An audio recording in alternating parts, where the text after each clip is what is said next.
El invitado de hoy, Informativo Forever FM.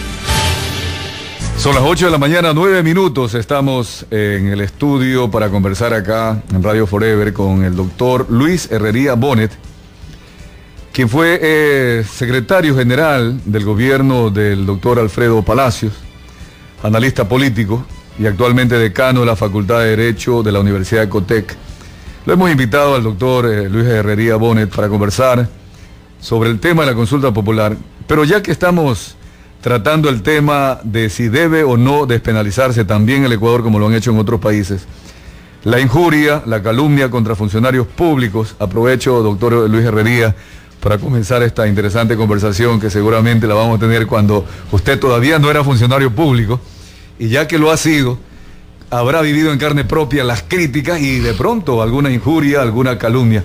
¿Qué opina sobre la opción que le pide Human Rights Watch al presidente de la República que retire inclusive las demandas penales contra periodistas? Bienvenido, buenos días, doctor. Muchas gracias, me complace mucho estar en Forever, de una radio emisora de la cual me siento amigo, y bueno, también a los tiempos que me invitan.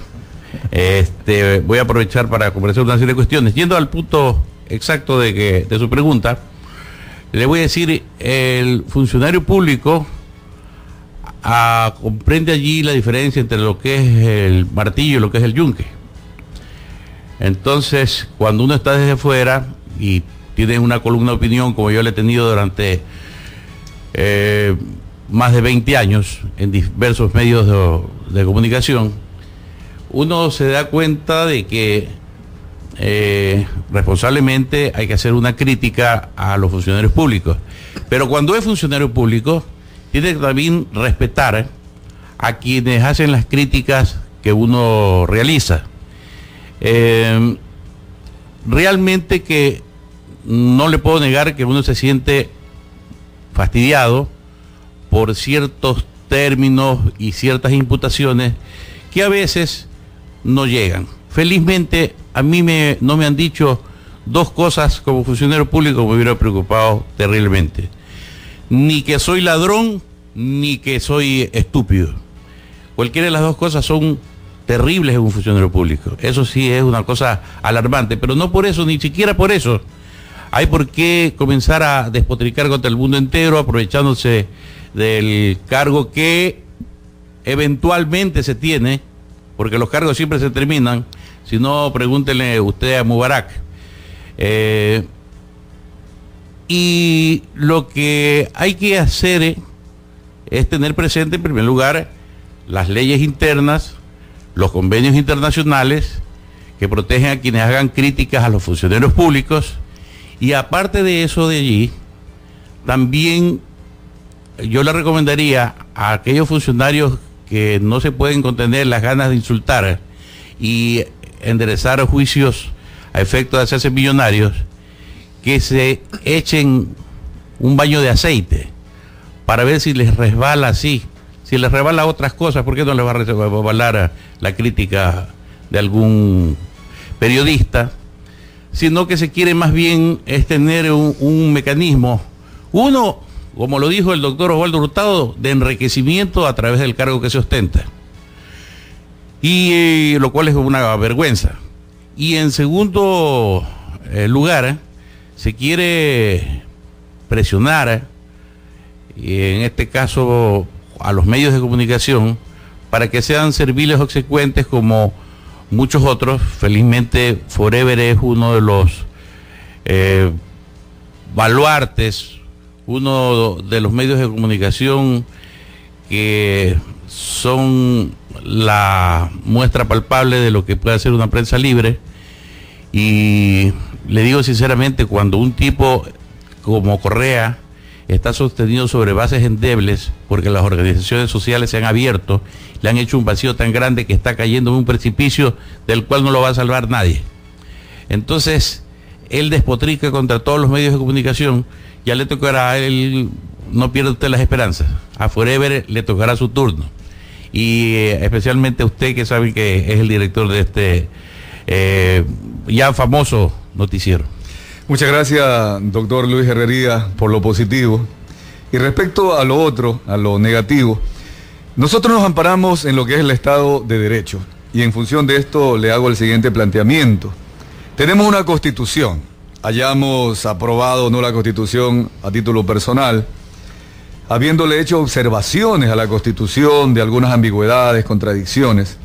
Lo importante es que es una carta política, un contrato social, que sirve para la convivencia, en este caso específico de los ecuatorianos. Ahora estamos en camino para el 7 de mayo decir sí o no a 10 preguntas que nos consulta el presidente de la República. En este sentido, la Corte Constitucional ha dicho que sí es constitucional hacerle la consulta, a pesar de que en el artículo 441 de la Constitución dice que debió hacerse las enmiendas a la Constitución a través de la Asamblea Nacional y luego someterlo a referéndum a la población. El Estado de Derecho, doctor Luis Herrería Bonet, que es fundamento de la democracia, podríamos al gobierno decirle, está muy bien esto, está mal esto, corrija esto, sugerencias, opiniones. Es lo que está en juego también en la consulta popular. ¿Cuál es su opinión en general sobre esta consulta? ¿Aporta o no a la democracia, al Estado del Derecho? Mire, usted que aparte de periodista es un hombre, y esto no lo digo en tono de alabanza, sino que tengo la oportunidad de conocerlo a usted, haber oído frecuentemente sus comentarios y en reuniones offshore. Usted realmente es un hombre con una cultura ecuménica y sabe perfectamente bien de que ha habido todo un proceso histórico para consolidar un término que se llama democracia, que se inicia aproximadamente el término democracia desde el siglo V antes de Cristo. Esto de aquí ha tenido que haber sangre, los siglos transcurridos, guerras, el soportar la tiranía de algunos dictadores, la rebelión de los pueblos, etcétera, etcétera, para consolidar un sistema que, al decir de Churchill, no es el más perfecto, pero es el mejor de entre todos los demás. Sin embargo, partamos de un principio, que este aquí es inobjetable. Vivimos en un proceso de dictadura desde el 15 de enero del año 2007 con Rafael Correa Delgado. Es un proceso de que inclusive llevó al pueblo a enceguecerlo tanto con una publicidad increíble, perversa, totalmente maniquea, y que además de eso de allí lo hacían con fondos estatales, lo cual de algún día tendrán que rendir cuentas de ello. Él se olvidó, o no lo supieron nunca, porque son vivos, pero bastante ignorantones en este gobierno, de que en 1748 el barón de Montesquieu escribió una obra que se llama El espíritu de las leyes, donde estableció la división tripartita de poderes. Poderes separados, poderes que se respetan unos a los otros, que tienen su ámbito de acción y que no permitían que uno se sobreponga al otro, porque en ese momento se acababa la democracia. Esta democracia solamente es concebible en un Estado de Derecho. El Estado de Derecho no es un Estado de corte liberal, netamente, no. Es un Estado que está constituido por territorio, población y autoridad, tres elementos indispensables para que haya un Estado, donde haya un ordenamiento jurídico. Ese es el Estado de Derecho. Estos vivarachos socialistas del siglo XXI, socialistas del siglo XXI entre comillas, inventaron o recogieron de Chávez el término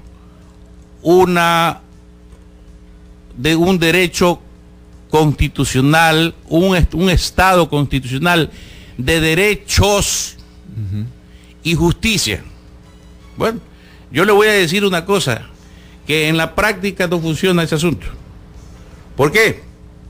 Porque le llegan los derechos todos los días a la gente, y el sistema por el cual es supuestamente operativa las normas constitucionales no son tales tampoco, porque funcionan de manera muy discrecional, de manera tal que el juez, no solamente que, porque aquí usted sabe que no hay jueces constitucionales especializados. Aquí usted coge a un juez civil, a un juez penal, a un juez de tránsito, a un juez de inquilinato. De la niñez inclusive. Y en ese momento usted lo transforma, usted mismo peticionario, lo transforma en juez constitucional.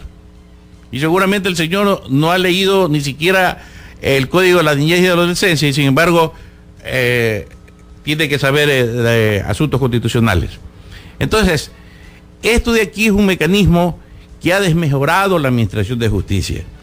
Y Correa está muy consciente de que ese Consejo de la Judicatura es un organismo felón compuesto por gente corrupta, cuya conducta incluso personal es conocida por toda la ciudadanía, y sin embargo eso allí lo permitió a propósito para ahora en la consulta popular ir atrás de las 10 preguntas. 5 son referentes a referendo, 5 de consulta popular, pero de las 10 solamente 2 le interesan en realidad a Correa, porque no creo que esté interesado de la pelea de gallos o de los cachos de los toros, no sé, pues, ¿no?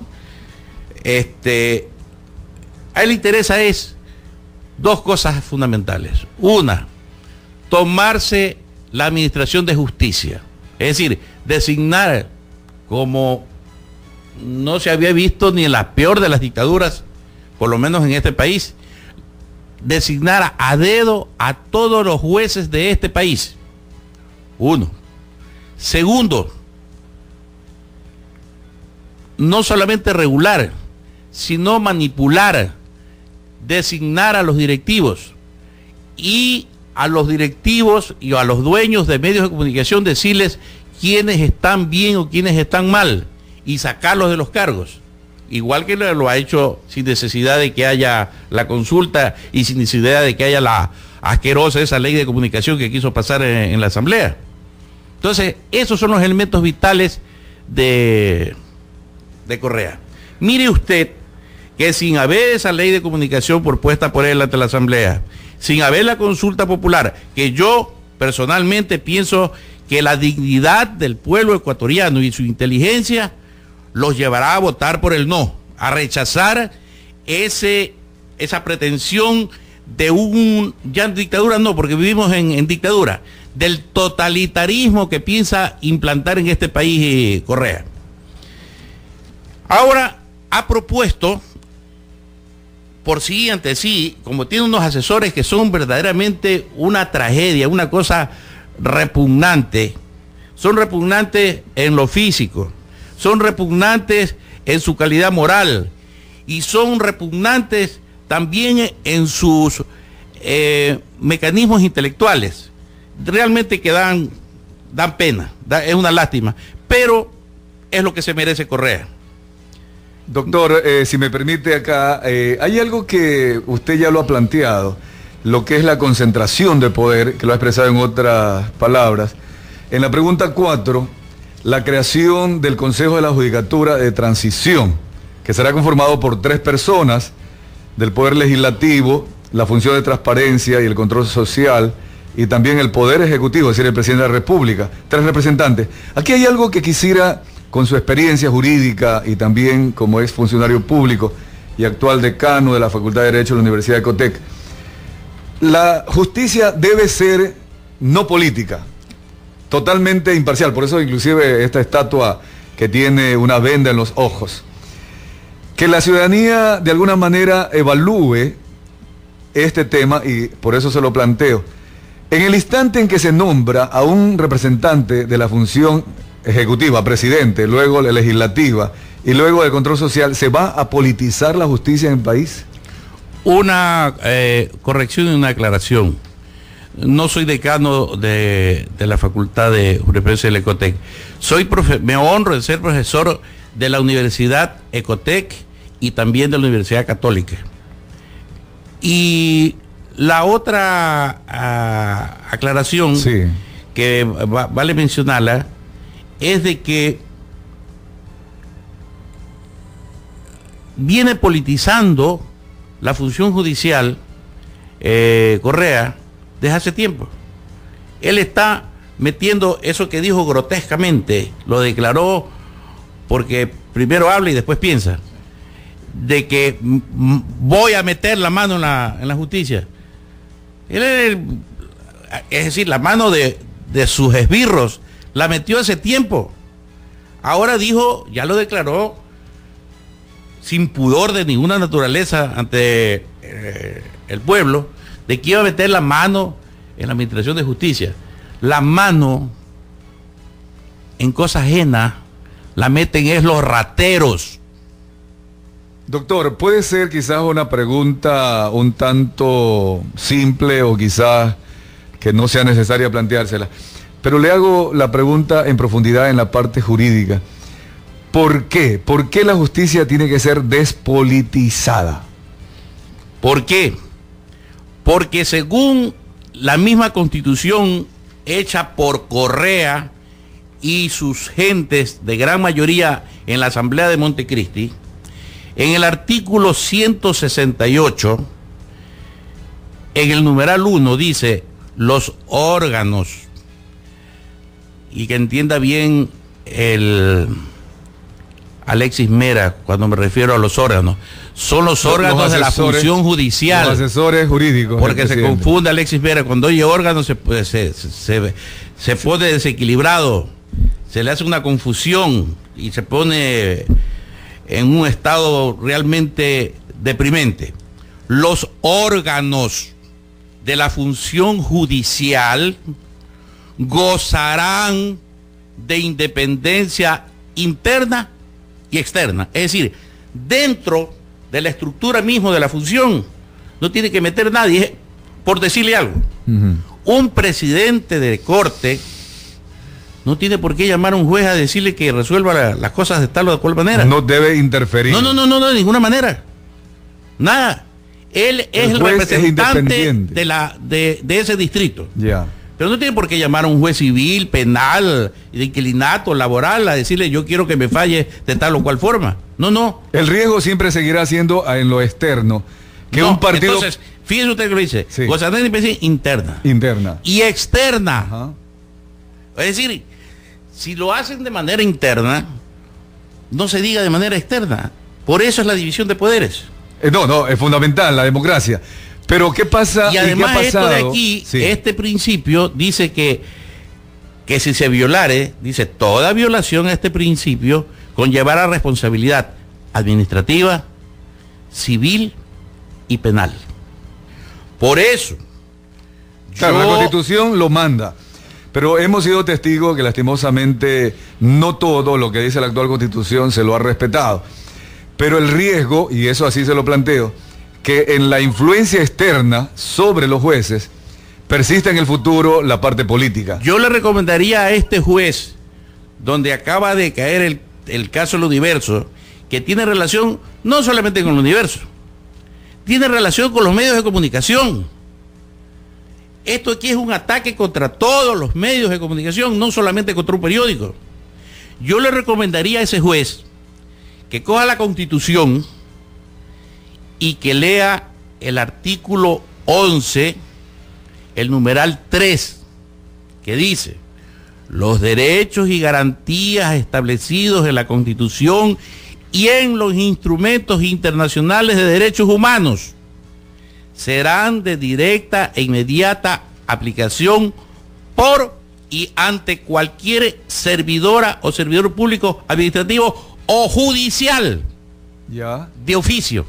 Pero todavía eso no está incluido en la ley ecuatoriana. Si bien es cierto que a nivel internacional, por ejemplo, se despenaliza la calumnia, la injuria. No. En el Código Penal ecuatoriano todavía está incluido la penalización. Perdóneme un ratito. Esto de aquí se trata de que está dentro de la Constitución, la norma suprema es la Constitución. Ya.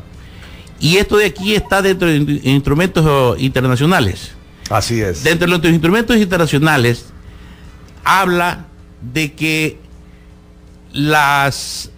el respeto que debe haber para la opinión ajena y para las expresiones que tengan quienes manifiesten su criterio, ya sea un medio de comunicación o ya sea de distinta manera, de forma tal de que el juez, siendo un juez, como dice esta Constitución ahora, de derechos y justicia, ellos se precian de que este de aquí es una Constitución garantista. Y también me han dicho los defensores de la Constitución que es holística, que hay que verla en la parte global. Así es, y por eso es que ponen la palabra garantista, ya, de derechos.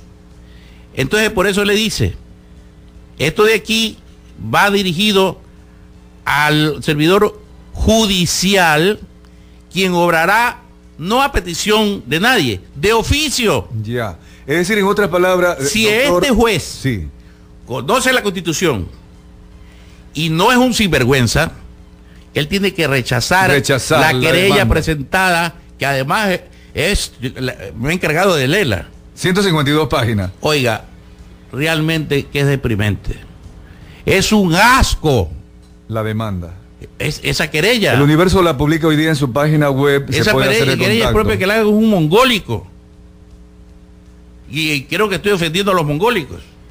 Doctor Luis Herrería, para que nos quede claro, y en lo personal y seguramente nuestros amigos oyentes, el juez 15º que ha recibido esta querella por parte del presidente de la República en contra del Universo, aunque la ley penal incluya todavía injuria contra funcionarios públicos, etcétera, no debe entonces respetar la ley, sino acogerse a los tratados internacionales y a la Constitución. Mire, inclusive la misma Constitución nuestra, esa pirámide kelsiana de Hans Kelsen, de que la norma suprema es la Constitución, después vienen las leyes orgánicas, las leyes ordinarias, reglamentos, decretos, etcétera, etcétera, etcétera, etcétera, etcétera, etcétera, etcétera.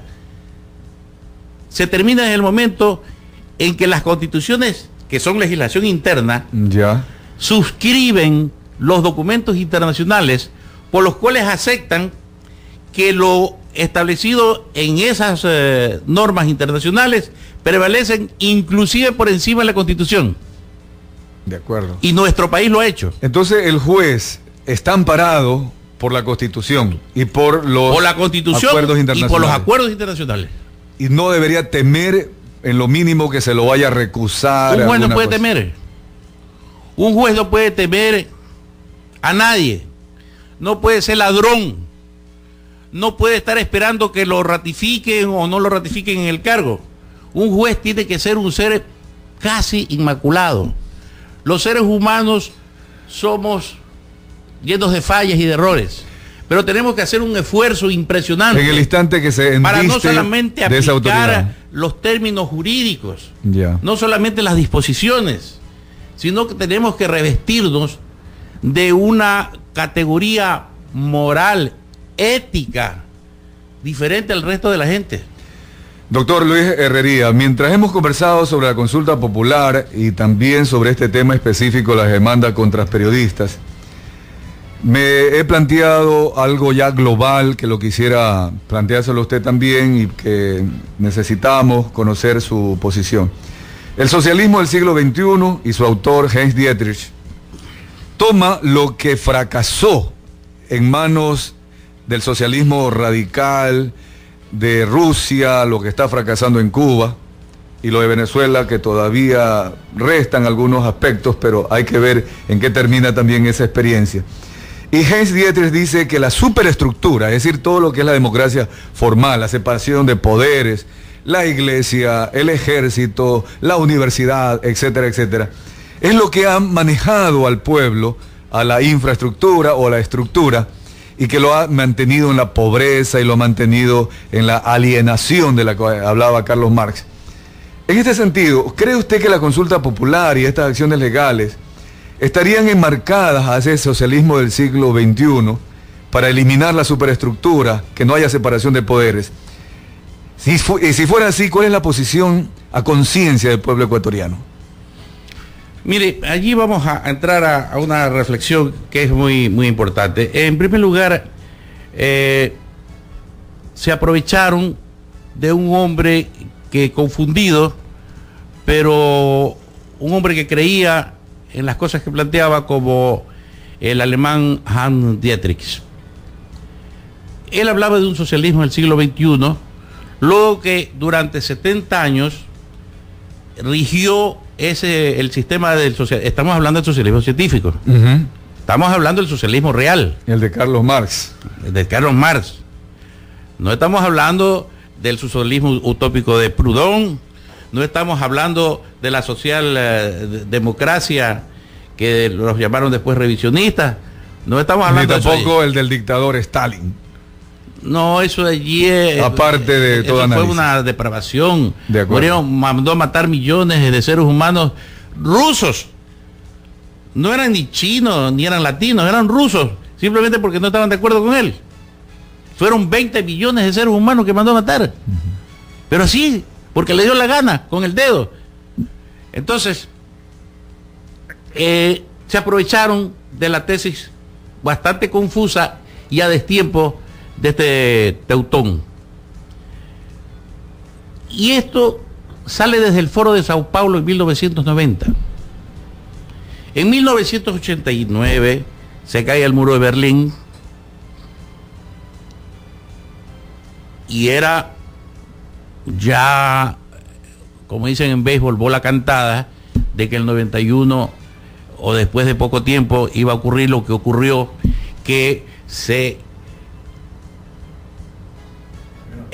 explosionó la Unión Soviética, la Unión de Repúblicas Socialistas Soviéticas, y todos los países satélites que estaban alrededor de la URSS. En 1990, un genio del mal, como Fidel Castro, hizo una reunión con el señor Lula da Silva, con el que acaba de dejar la presidencia en el Brasil. Lula da Silva, también un hombre inteligentísimo, no era presidente de la República, había acabado de perder las elecciones con Fernando Collor de Mello en el Brasil. Y le propone Castro, que usted sabe que Castro es marxista cuando le da la gana, es populista cuando le da la gana, y ahora está coqueteando con Carter, lo quiere hacer ciudadano honorario de Cuba, y él quiere irse de vacaciones a Disney World. Es un relajo eso de ahí. Le propone hacer un foro en Sao Paulo, porque allí Lula da Silva no era presidente, pero era un potencial candidato a la presidencia. A la tercera o cuarta ocasión llegó a hacerlo, y allí hay el Partido de los Trabajadores, que agrupa una cantidad fantástica de habitantes del Brasil, y lo dirige y lo creó, tiene ese mérito Lula en Brasil. Se hace el foro.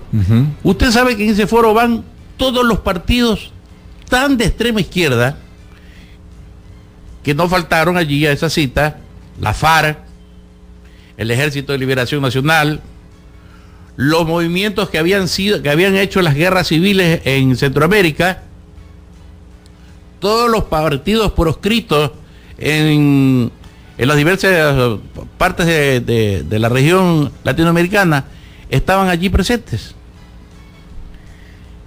En 1993 recién lo aceptan a Hugo Chávez en ese... Porque usted recordará de que hubo una intentona de golpe fallida de Hugo Chávez en un año anterior. Sí. Entonces, allí es que, bajo la inspiración de Castro, hacen este socialismo del siglo XXI. Ya la lucha armada se había acabado en Latinoamérica. Entonces Castro, que es un hombre, ya les digo, un genio del mal, comprendió de que repetir el asunto de asalto al cuartel de Moncada, la Sierra Maestra y todo lo demás, ya no funcionaba. Entonces esto de aquí había que hacerlo por medio de los artificios jurídicos. Tomando la constituyente, constitución, etcétera. Por supuesto. Entonces, ya, este paso de la consulta popular sería en esa línea. La constituyente frente al poder constituido. De acuerdo. Eso era. O la democracia formal, como lo llaman. La democracia representativa frente a lo que llaman la democracia participativa, que no es tal. Porque usted ve que el pueblo es el que menos participa. Si no, llámela usted a la señora Miranda del Consejo de Participación Ciudadana y le dirá de que la tienen arrumada allí, que ya mismo la década era hasta bobo. Pero se dice que por eso que se consulta al pueblo para que rectifique la Constitución y el pueblo tiene la voluntad de decir sí o no. Entonces no se quedaron solamente en idea, sino que necesitaban esto de aquí impulsarlo mediante mucho dinero. Con la plata de las FARC, del narcotráfico, lo financian a Chávez. Chávez llega al poder porque había un quiebre de los partidos políticos en Venezuela. Llega al poder Chávez como un redentor, el negro patán, este aquí que rompía todos los esquemas burgueses y todo lo demás. Se toma el poder y allí habían 3.300.000 barriles diarios de petróleo. Ahora hay menos de 2 millones de barriles diarios de petróleo. La producción, o sea, la técnica de explotación petrolera en Venezuela está hecha a pedazos. Y la economía de Venezuela también está hecha a pedazos. Pero eso es otro cuento. Él comienza a financiar a los grupos. En el año, me permito utilizar su programa, no me estoy haciendo propaganda, sino que en el año 2005 yo lo denuncié cuando fui, me acuerdo, no como ahora que soy ciudadano a pie, que Hugo sino Chávez, era secretario general de administración. Hugo Chávez no se expresó en buenos términos con usted, doctor Luis Herrería. Dijo que era lacayo del imperialismo yanqui. Ajá. Y yo le digo que él es un grandísimo patán y nada más. Entonces, esto de aquí viene corriendo. Como lo dije, no me creyeron, pensaron que estaba loco de remate, pero viene corriendo desde Venezuela, pasa por la FARC de Colombia. Lo que pasa es que estaba ahí un hombre como Uribe y ahora está un hombre como Santos. Y lograron que los tiene casi destrozados a la FARC. Pero también el pueblo colombiano ha sufrido con el tema de la guerrilla y dijo hasta ahí nomás. Y el día que se acabe la FARC, tenga la seguridad que una de las potencias de América Latina y del mundo va a ser Colombia, sin ninguna duda. Yeah. Bajan, yo les decía, ante el señor Jorge Ortiz de Teleamazonas y quieren tomarse esta parte de la región andina, Ecuador, Perú y Bolivia. En Bolivia llegó con Morales. Con Evo, claro. En el Ecuador cae Ecuador en las manos de Correa. Y en Perú, solamente por lo torpe que es Ollantumala, no ha caído todavía. Y por lo inteligente ahora y muy habilidoso que es Alan García, es que ganó. Bueno, pero hay, usted sabe, 2 vueltas y mucha agua tiene que correr bajo el puente todavía ahí en...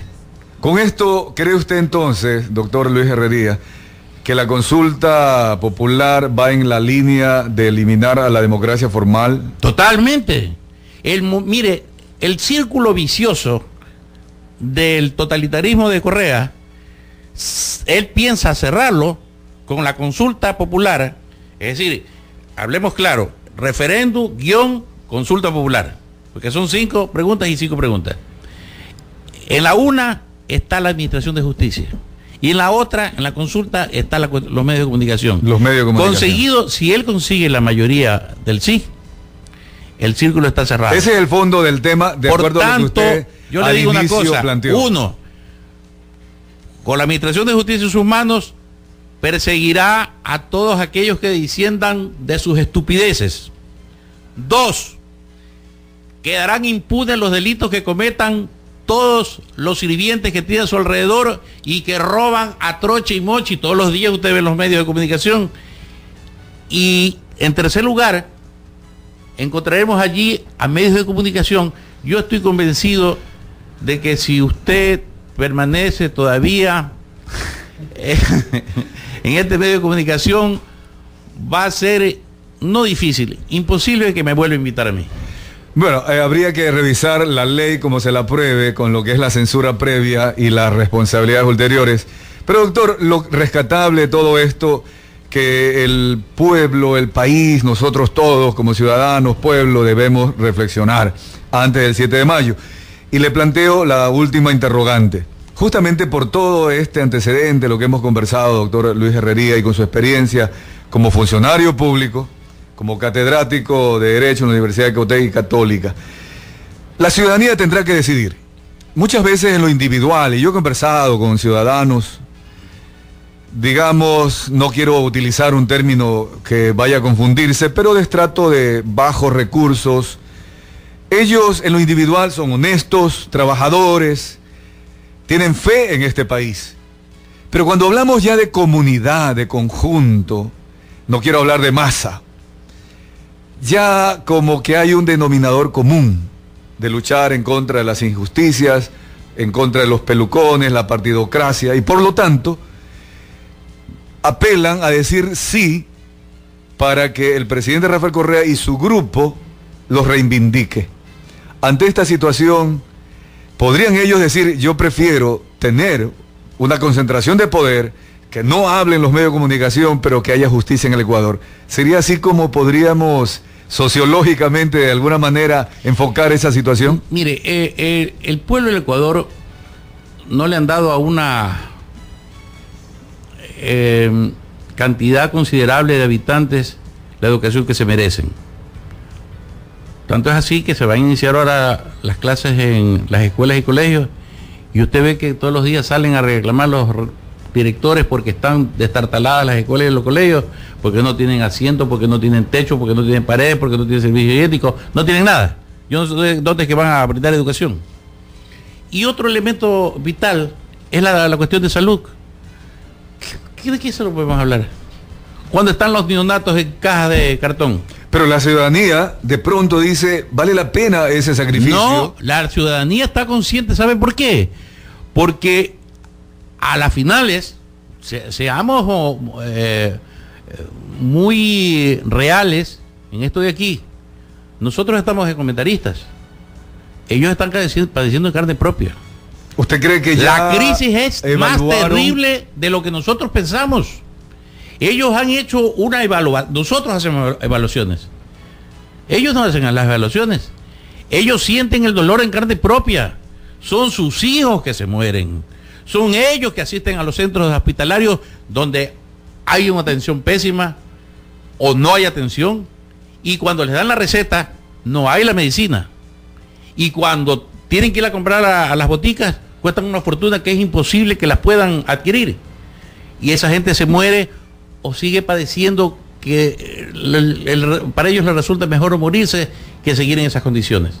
Entonces, usted ve que el campo, en vez de gastar plata en una torre de perforación gigantesca en la isla de Puná, que dice que iba a salir petróleo, y salió fue una cosa que le gusta solamente es a Alexis Mera, allí en la isla de Puná, ¿por qué no gastaron un pocotón de plata en poner canales de riego en todo el litoral ecuatoriano, que en este momento está nuestro litoral, que es tan rico, tan feraz, donde es eminentemente agrícola, este sector de la patria?